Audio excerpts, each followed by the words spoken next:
So they just confirmed it. What do I mean by that? I'll explain, but I first want to clarify nothing I say is financial advice, and I'm not trying to tell anyone to do anything.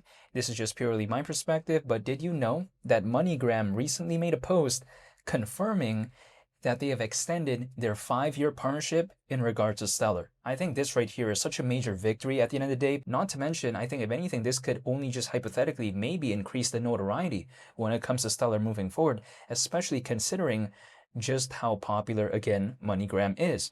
If I just want to rattle off some statistics, basically, did you know that the last time I saw that there was this figure when it comes to MoneyGram, it did indicate that back in 2022, which was a long time ago, but still, the revenue when it comes to MoneyGram was around 1.3 billion. Pretty massive.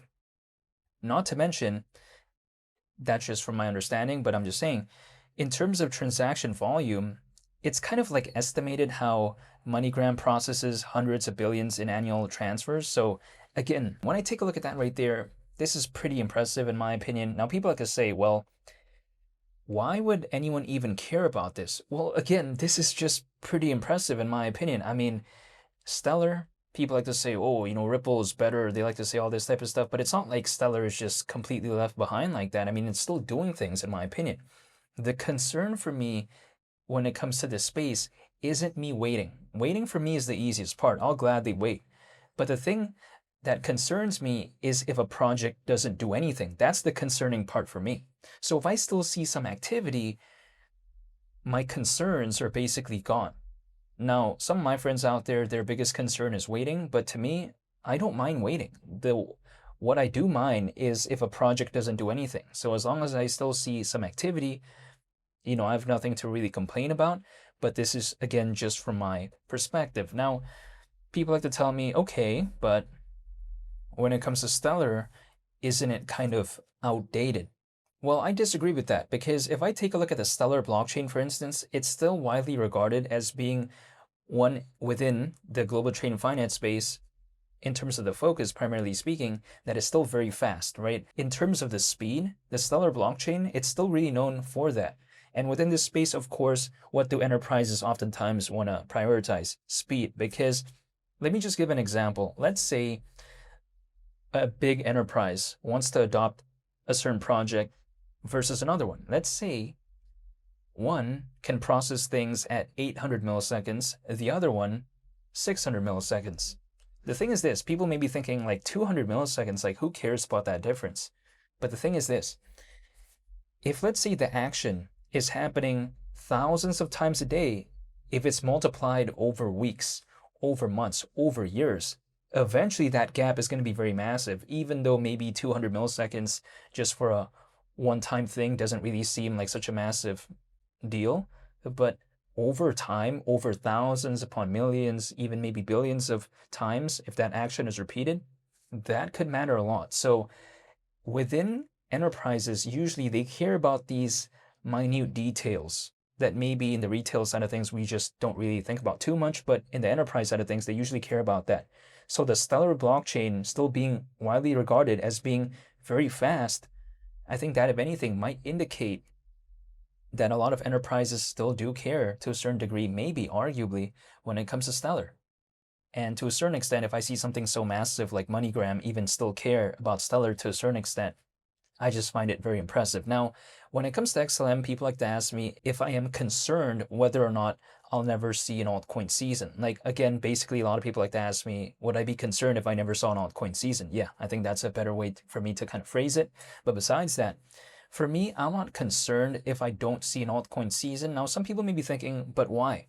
Well, it's because if I take a look at XLM as of right now being around 18 cents, if let's say XLM never saw an altcoin season, let's say it just went back to July of 2025. At that point, it was almost 50 cents. So basically, as of right now, we're around 2.5 times lower than that.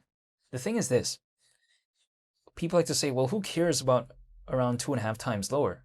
But my kind of mindset is this, Bitcoin is not even 2 times lower than its all-time high. It just isn't. So yeah, some people may be thinking, okay, that's kind of boring, but I'm not trying to look for the next best, most fantastic microcap. That's not my style. Like we hear a lot of stories about, oh, a microcap that did this or did that. But we don't hear about the 10,000 or the other 15,000 or the other 20,000 or whatever, however many that didn't make it. We don't hear about that. We only hear about the ones that actually made it. We don't hear about the ones that usually don't make it. That's the thing. I don't want to believe in 20,000 projects just to find one. No, sir, that's not my style.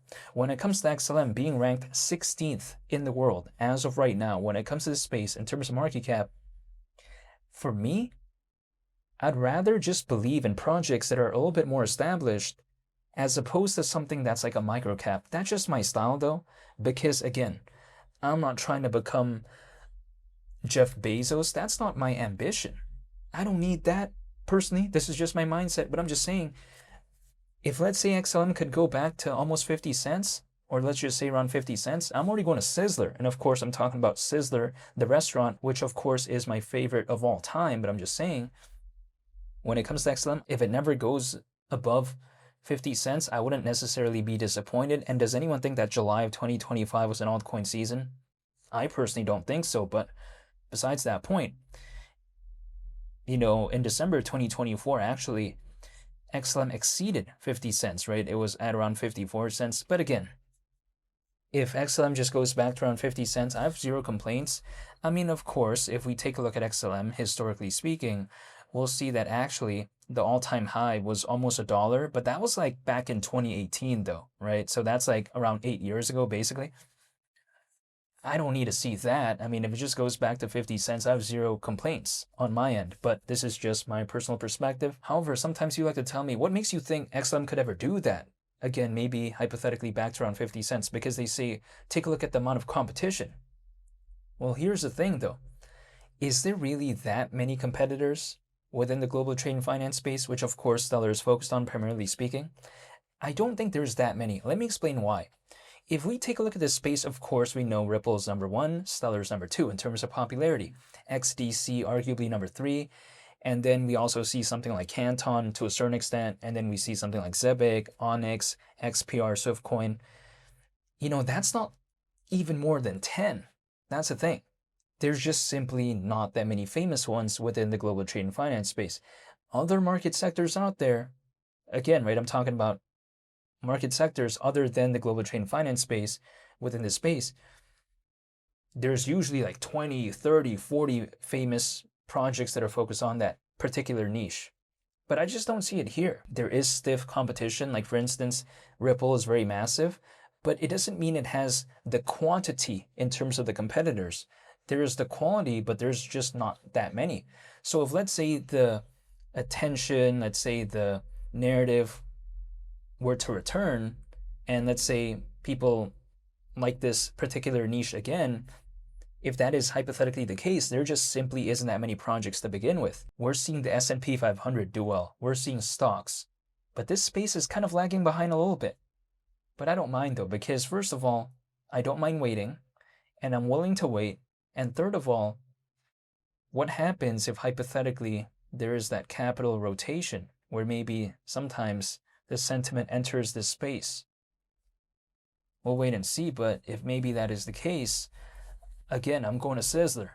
But besides that point though, I'm just waiting, even though I'm not telling anyone to do anything. This is just purely my perspective, but I'll be sure to make more updated videos moving forward, so hopefully y'all stay tuned for that.